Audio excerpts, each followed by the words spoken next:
पतंजली ट्रस्टला द्यावा लागणार 4.5 कोटींचा टॅक्स, सुप्रीम कोर्टाचा आदेश.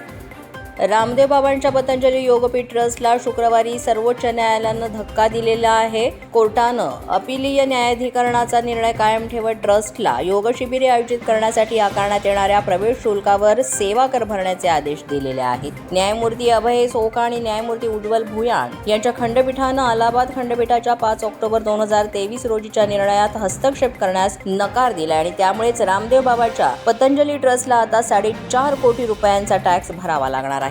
पतंजली योगपीठ ट्रस्टच्या वतीनं निवासी आणि अनिवासी योग शिबिरे आयोजित केली जातात. या शिबिरांसाठी शुल्क आकारले जाते. आरोग्य आणि फिटनेस सेवा या प्रकारात त्यांची सेवा मोडते, त्यामुळे त्यावर सेवा कर लागू होतो. रामदेव बाबा आणि त्यांचे सहकारी आचार्य बाळकृष्ण यांचा हा ट्रस्ट विविध ठिकाणी योग शिबिरे आयोजित करत असतो आणि त्यामुळेच याच्यावर एवढ्या मोठ्या प्रमाणात आता टॅक्स लावण्यात आलेला आहे.